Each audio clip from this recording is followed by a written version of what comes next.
if that little flame inside you, that little spirit within is saying don't stop, then you can't stop. You just don't stop. Just don't stop. The only reason to have a plan B is if you want to, expand. I mean, I think that sometimes people are like, oh, well, if this doesn't work, then you have a plan B. To me, it's like, no, this is going to work. That's it. And once it works and you have that, then you can have another plan. You call it 8.2. Life is tough enough. Don't be kind to yourself. What's up, everybody? It's your boy, Joseph Sikora, and you are listening to Dreams and Drive.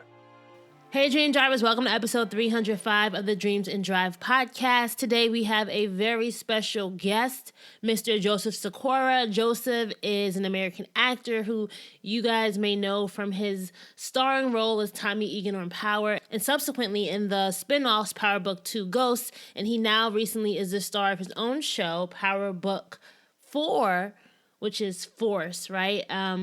And you guys might also recognize him as playing Frank Cosgrove Jr.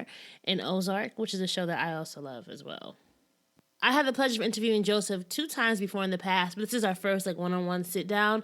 So I was really excited to have him on the show to talk about his inspirations, his encouragement, or what he would tell to other young dream drivers who are trying to make it in media and or creative fields.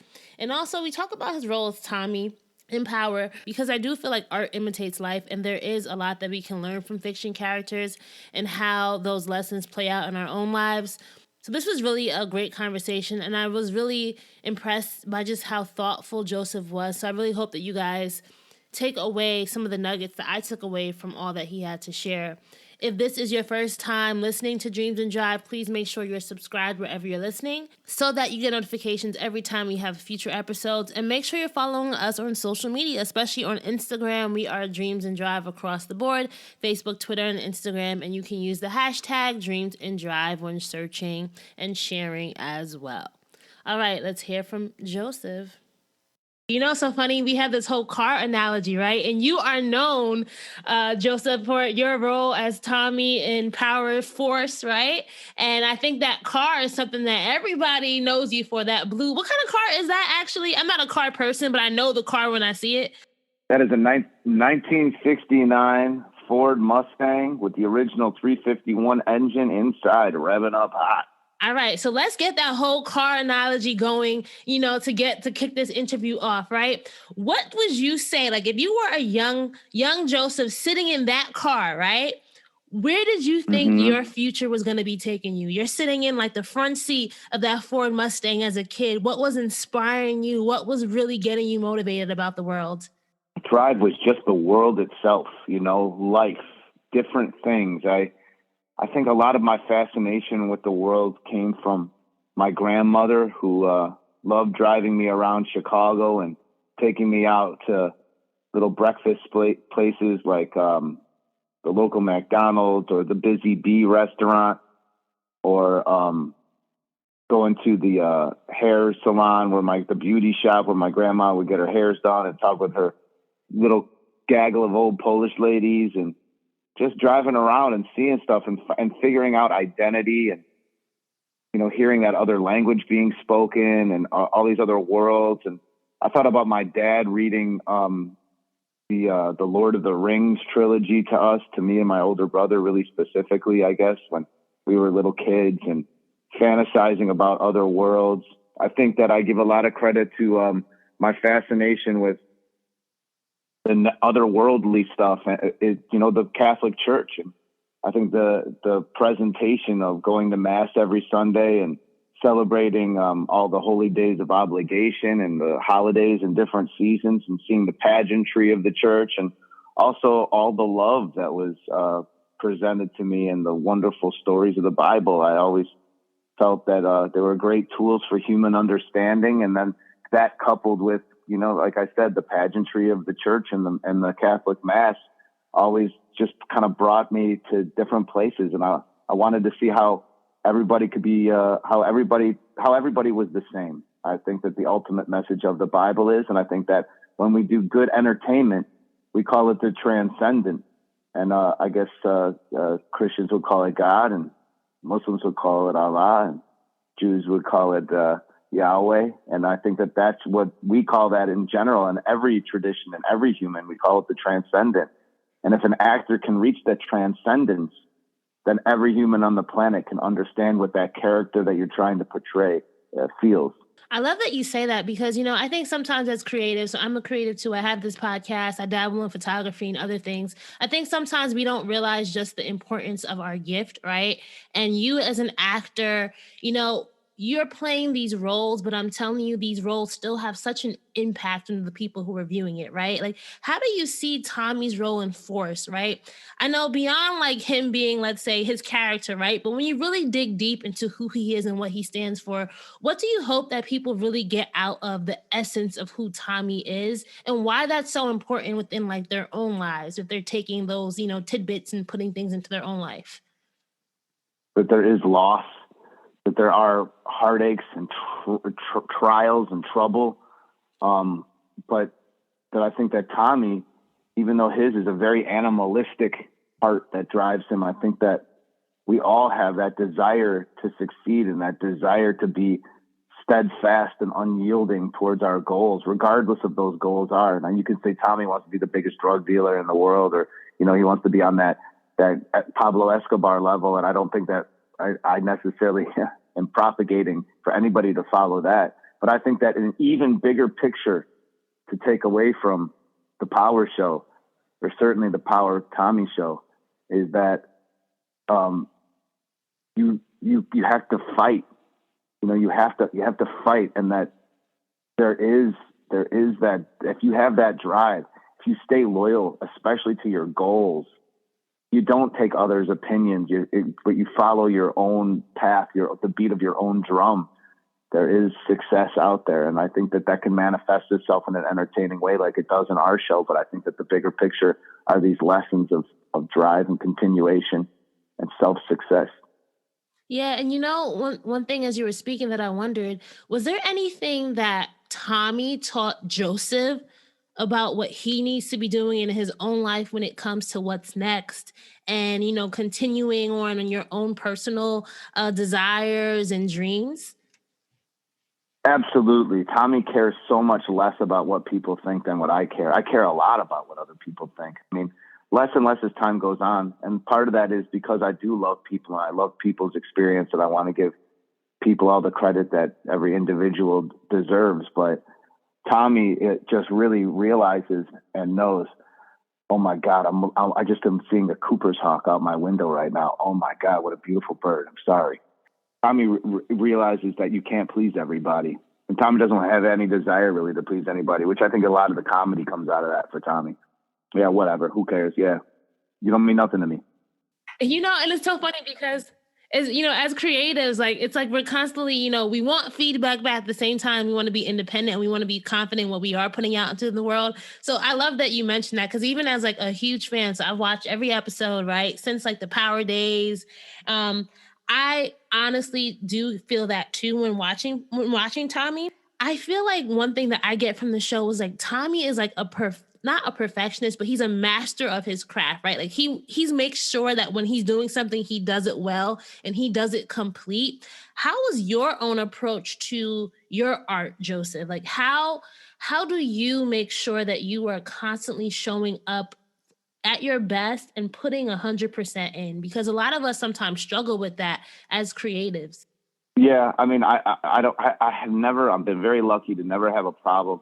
Despite myself, I give 100%. There are times where I know things are out of my hands, or I'm not being respected by people the way I know I deserve to be. And it doesn't matter. When I show up on set, I can't help myself. I give 100% every time.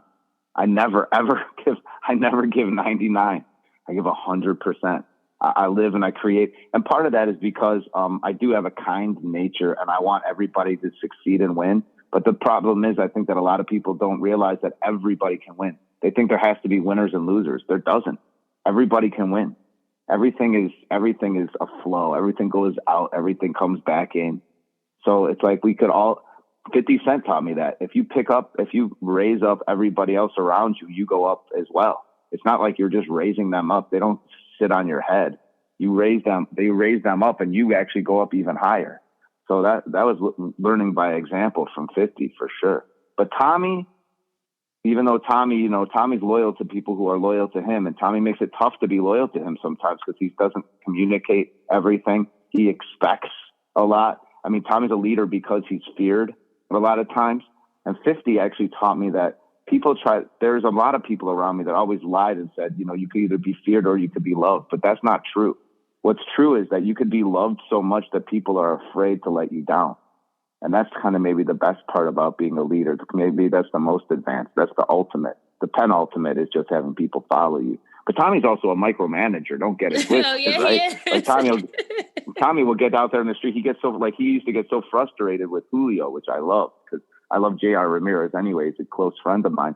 But Tommy used to get so frustrated at Julio that he'd be like, forget it, I'm going to go in the streets. They're like, no, boss, you're not supposed to be on the corner. You're not supposed to be touching the money. You're not supposed to be. He's like, I know, but you guys don't know how to do it. Let me show you how to do everything. So that's one of Tommy's shortcomings, is that he is a micromanager. And that's, again, the opposite of 50 Cent. 50 Cent he's a macro manager, meaning that he empowers people to do the best job that they can around him.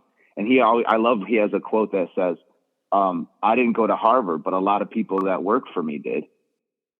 You do it all without breaking a sweat. Like being a boss exec to Tuesday tennis to homework. Why do the kids have so much homework? Family dinners, lunches, brunches, trips to the vet, and a weekend getaway that's anything but a getaway. And you do it all in style. Even when you have back-to-back conference calls on top of the kids' orchestra recitals, not to mention your side hustle. That's why we created the fully reimagined Infiniti QX60. A luxury SUV as functional as it is stylish, and as versatile as it is serene. With premium features like a panoramic moonroof, ample cargo space, and available massaging front seats to bring the ease of luxury to your everyday. Introducing the all-new Infiniti QX60, designed to help you take on life and all the chaos it may come with, in style. Learn more at InfinityUSA.com. Now with extremely limited availability, contact your local retailer for inventory information. This episode of Dreams and Drive is brought to you by This Is Elle.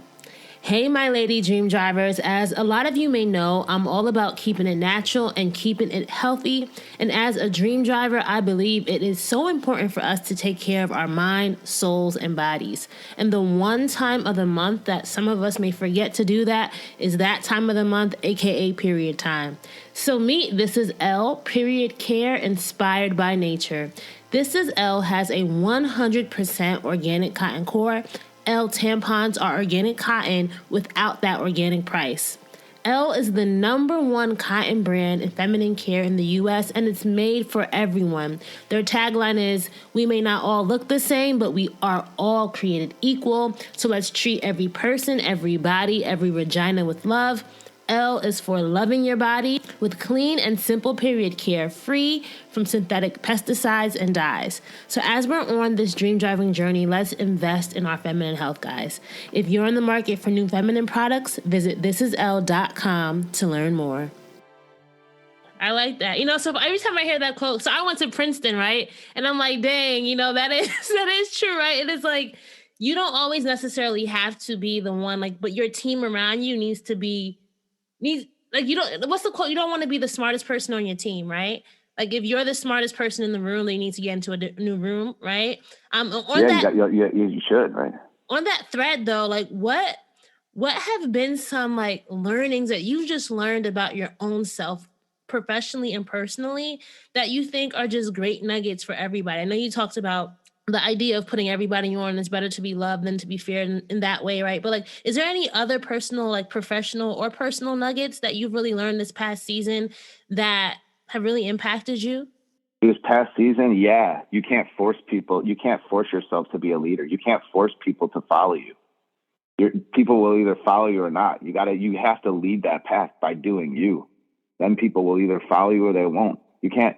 That's definitely what I observed. We're seeing people who are like, oh, maybe I'm in charge, or this is the way to lead, and it's not. And it's almost difficult it's really difficult to scare people into following you. You know what I mean? It's like because you got to lead. Everybody's motivated by be a something. leader. everybody's motivated by something different. And I think I saw that especially in the last episode, right? You really saw what was motivating everyone. Like, Claudia, wanting to get that affirmation from her family, but at the end of the day, she really wanted to be motivated to be her own person at the end, right? And it's just interesting. I keep thinking to myself, why did they name this series Force, right? Like the other one with Tariq is Ghost, right? And then this is Force, which is a person. And the other one is Raising Canaan, which is a person. Yeah, so Force is like a noun, or it could be a verb. It could be depending upon how you're looking at it, right? Yeah, maybe that's where they came from. I mean, I really don't know why they called it Force. I have no idea. It didn't. Okay. It didn't. And I still kind of don't know, which is probably why Black Twitter always just calls it the Tommy Show. That is so which also true. makes me laugh too.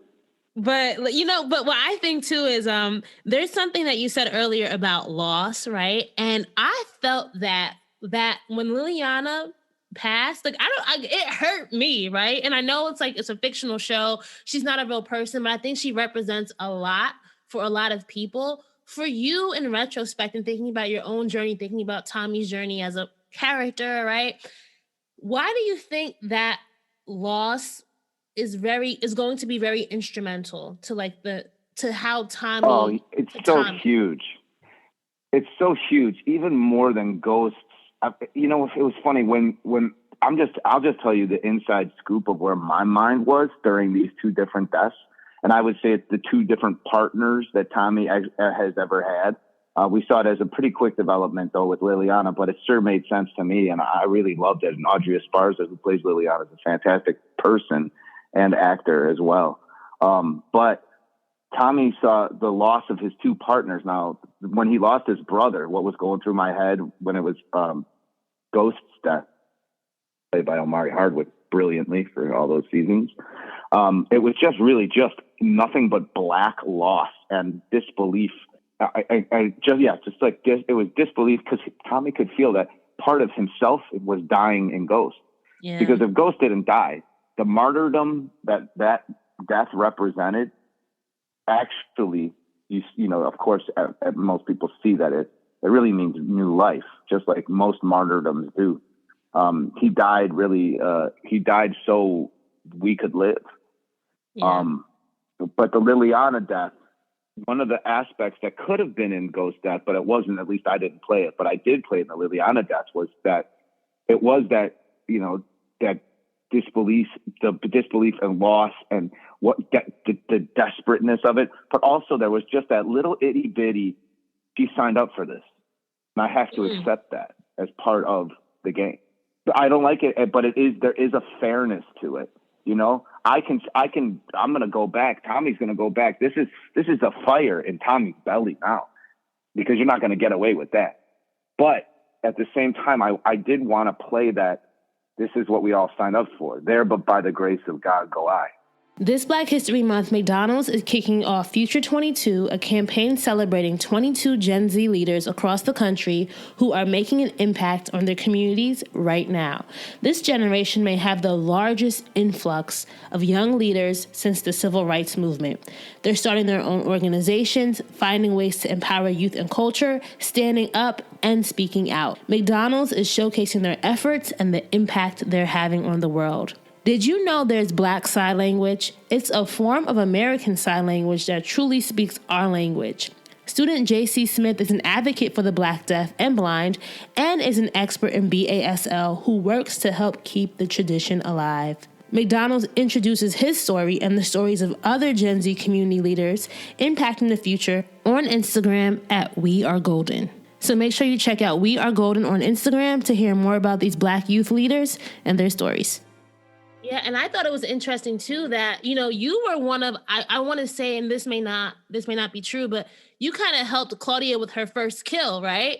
And it's like you kind of helped her become a killer in a way, right? Like when you guys were, burying the bodies, and now she's the one that took out this person who means so much to you. But as you said, it's part of the game, right? Yes.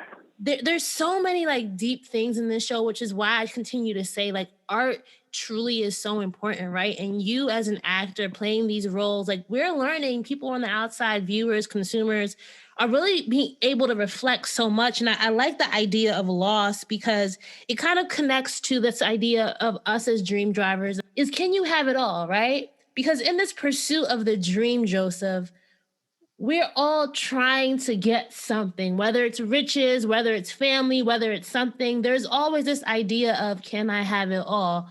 What are your thoughts on that? You can't take it with you. I think that the biggest lesson we keep learning on life is that you need to enjoy the day. And I think that Tommy's enjoyment of the day is in the pursuit of what he wants. But Tommy really does. Another lesson I've learned from Tommy is every day is not a guarantee. And it really has helped me playing the Tommy character. It's helped me live in the present and for the day, because tomorrow may not ever happen, or tomorrow may be the day that it's all over with. So he wakes up every day. One of the reasons Tommy lives is because he wakes up every day ready to die. Wow. And That's deep. I think it's a pretty powerful. That really is deep. For people who are aspiring actors, people who are just getting into the industry, from what you've seen and your experiences being on Power, was it 2000? When did Power launch? Was it 2000? It launched in 2014. We started filming in 2013. 2013. Yep. Wow, it's like 9 years, right? So thinking about 9 years that, ago, like, yep.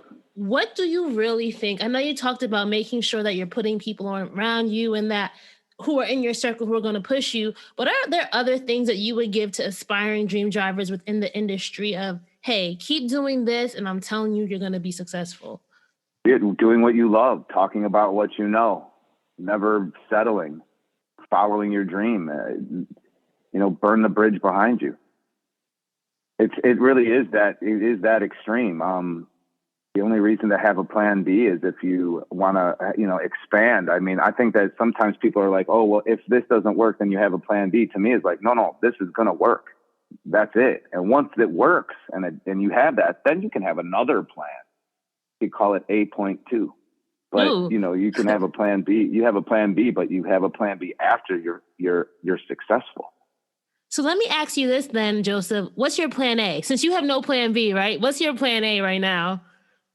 My plan A is already done. I'm already living the dream. I've had enough, enough success that I can pay my bills, and I was able to buy my apartment. And now that's dangerous because now I could say no to whatever I want. I can go back to doing off Broadway theater for the rest of my life, and I'm straight. See, bigger than just being an actor, I'm a storyteller, which is why I started my production company with my brother Albin, Black Fox Productions. And I love telling stories. So I think that, if you're part of that ancient tribe of storytellers, which I consider myself to be, you want to tell these stories. You want to reach people. You want to help people understand their own lives and make the world a better place through art. And I think that that's what you do as well. And, we're all in this thing together. But, I want my plan A is to keep on keeping on and keep turning people on and tell the best stories possible, not just my stories, but the best stories, all of our stories, collaborate with people. I love to collaborate and I love making pieces of art. I love that you mentioned that because, I think as a storyteller, so I love that you give me my props as a storyteller too, right? We can sometimes be our biggest critics, and we sometimes, when we're not getting, let's say, the reach, when we're not getting the press or the hits on the stories that we're sharing, we want to just give up. But what would you tell that person who's in the midst of really like creating these stories, but just yet isn't seeing the traction they want? Like what advice or what inspiration would you give that person to keep going? If that little voice inside you is telling you, if that little flame inside you, that little spirit within is saying, don't stop, then you can't stop. You just don't stop. Just don't stop. I mean, I wanted to stop. I lived between Chicago, Los Angeles, and New York for, almost 7 years. And LA was the hardest existence of my life. It made me question my life in general. I just had that little baby flame. So if I could give advice to my younger self, it would be, don't worry so much, relax, enjoy the day. Don't think about the future so much. Enjoy other things that you love more than acting. And that didn't happen for me until I found my wife. And then that's when I had a lot more success, was when I found something that I loved more than acting. And acting became more fun again. I don't know, that's my own personal journey, but life is tough enough. Don't be kind to yourself. That could be a whole nother podcast episode. You got to come back on for another episode. We can dive into that, because I think that's something that people don't realize is the support around you will really be the fuel that can help you get to that dream even quicker. And you're not realizing, when I call it dream killers, sometimes there's people in your life who can really, you think that they love you, right? Like your own parents sometimes, kind of like a Kate in Force, right? Like she loves you, but you have to know sometimes when to get away. But when you need her, she's there. Does that make sense? Like I love how at the end, it's like Williana was his connection to the past, or connection to New York, and Kate came back. It's kind of like, I don't know, I might be reaching here, right? But I'm like, I think she's going to be here next season. I think she's going to stay around for a little bit. All right. So last question then, Joseph. To be a dream driver, you need your keys to success. So can you just tell our dream drivers 3 things that you think every dream driver needs in their toolkit before they hit the road? Take care of yourself physically. Your young body is not going to last forever. And it's important to have good habits. I'm not saying don't drink, don't smoke or anything like that. Just make sure that, you're doing what's best for yourself physically. I think that goes underestimated. If you're an actor, you can buy a great self-help tool called The Golden Rules of Acting by Andy Nyman. It's all the things that they never will teach you, and even if you go to big university or any acting program like that. So it's good to have a nice little hardcover, softcover resource. And I guess the third thing is always be a consummate student. Always know that nobody knows everything, that there's always more to learn. And if you stay with that beginner's mind, is what they call it in the East. If you keep a beginner's mind, you'll always find new things about things that are old. I feel like that's why I always have to keep a beginner's mind with Tommy Egan. And that's why I feel like I constantly discover more things. Well, thank you so much, Joseph, for chatting. And, hopefully this isn't our last time chatting. It's actually my 3rd time chatting to you. When they had in-person press days, I did a few quick roundtables with you. So it was really good to be able to connect again. Fantastic. Congratulations on your success and your podcast. All right, so that's a wrap for episode 305 with Joseph Sikora. I hope that you enjoyed hearing his dream driving journey as well as his keys to success. You guys, if you love this episode, you know what I'm going to ask you to do. Please make sure that you are sharing this with your community. You can find us across the board on Facebook, Twitter, and Instagram. We are Dreams and Drive, and then you can use the hashtag Dreams and Drive when sharing. I especially love when I see you guys posting on, Instagram stories, and you're sharing the show. That way, it's up to you every week to help me really grow the Dreams and Drive community. And I really do appreciate when I see you guys just out there telling other people about why you're listening and what you love about the show. If you want to join our weekly newsletter, The Keys, and get weekly updates delivered to your inbox, just go to dreamsanddrive.com/join. That's dreamsanddrive.com/join. And if you are somebody or know somebody who would be great for the show, and you want to pitch their story or pitch your story, you can always pitch us 24 hours a day, 7 days a week. dreamsanddrive.com/pitch. That's dreamsanddrive.com/pitch. All right, keep dreaming, keep driving, and we will chat again in episode 306. Bye, guys.